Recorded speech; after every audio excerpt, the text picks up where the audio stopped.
प्रिय भाई बहनों, आज हम आपको भगवान बुद्ध की मूर्ति के बारे में कुछ जानकारी देंगे। भगवान बुद्ध की पहली पत्थर में मूर्ति मथुरा में बनी थी। मथुरा में लाल चित्रीदार पत्थर से मूर्ति बनी थी। और साथ में दूसरी जो तक्षशिला क्षेत्र में भगवान बुद्ध की मूर्ति बनी थी, वहाँ पर काले पत्थर, नीले पत्थर में ये मूर्ति बनी थी। जो ये मूर्ति आप देख रहे हैं, ये तक्षशिला से बनी हुई मूर्ति है। इन मूर्तियों में की विशेषता है कि उनके बालों को देखें तो जो मथुरा में मूर्ति बनी थी उसमें बाल, घुंघराले बाल बनाए गए, और जो तक्षशिला क्षेत्र में मूर्ति भगवान की 500 बुद्ध के 500 साल बाद पहली मूर्ति बनी थी, लगभग 2000 साल पहले। तो उसमें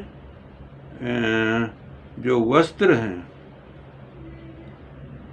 भगवान बुद्ध की मूर्ति और भगवान महावीर की मूर्ति दोनों एक साथ ही बनी थी 2000 साल पहले, लेकिन दोनों में फर्क ये था कि भगवान बुद्ध की मूर्ति में वस्त्र पहने हुए होती है मूर्ति, और भगवान महावीर की मूर्ति निर्वस्त्र दिखाई जाती है।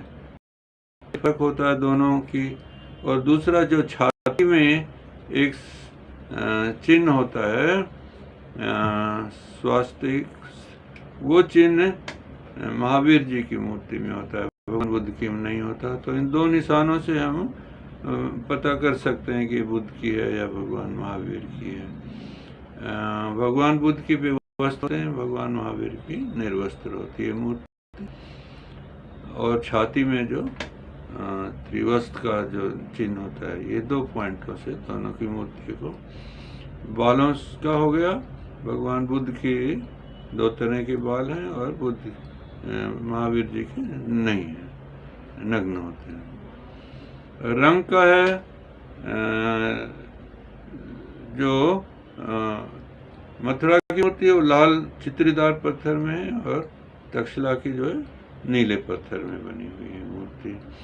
अवस्थाएं बैठने की है, तो कुछ बैठी हुई मूर्ति होती है आलती पालती मार के, तो उसमें ध्यान अवस्था में होती है। खड़ी हुई मूर्ति होती है, तो इस तरह से हाथ दिखाए होते हैं भगवान, वो अभय मुद्रा में होती है। या भगवान बुद्ध की मूर्ति लेटी हुई भी आपको मिलेगी, एक साइड में करवट लेते हुए। कुछ चलती हुई मूर्ति भी दिखाई जाती हैं, कुछ प्रवचन करते हुए मूर्ति दिखाई जाती है, और कुछ भगवान जमीन को स्पर्श करते हुए, उसको भूमि स्पर्श मुद्रा में कहते हैं, वो भी दिखाई जाती है। और भगवान बुद्ध की मूर्ति में पैर में या हाथ की हथेली में धम्म चक्र भी बना हुआ होता है, कहीं कहीं पे, उससे भी इसको पहचाना जा सकता है। कहीं कहीं हथेली में के बीच में चक्र बना होता है। तो इस प्रकार हम इन मूर्तियों को पहचान सकते हैं कि बुद्ध की है या महावीर की है, और कौन से क्षेत्र की बनी हुई है। आज जो भी मूर्तियाँ,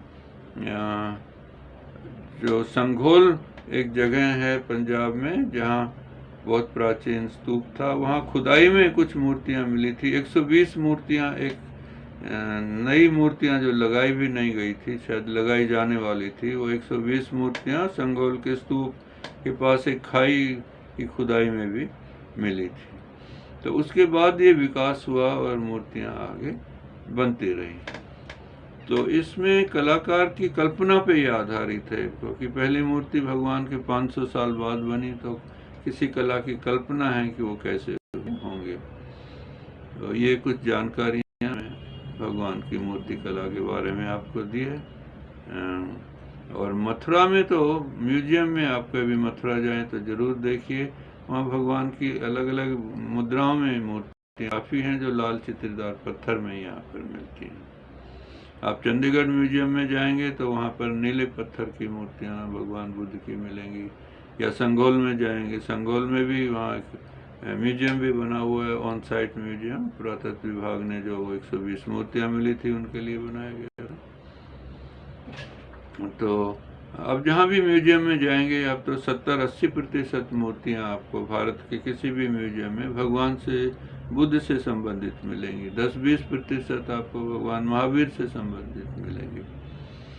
तो इन्होंने इस इतिहास को जिंदा रखा और उनको देख के जो विश्व के वैज्ञानिक हैं, मनोवैज्ञानिक खास तौर से, उनका ऐसा मानना है कि बुद्ध की मूर्ति से देख के मनुष्य के ऊपर जो शांति का प्रभाव पड़ता है, ऐसी कोई दूसरी मनुष्य द्वारा कृत मूर्ति नहीं है जिसका इतना अच्छा प्रभाव देखने वाले पर पड़े, जिससे उसको शांति का एहसास हो।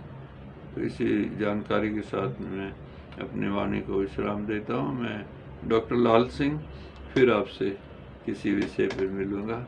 आपका मंगल हो, आपका भला हो।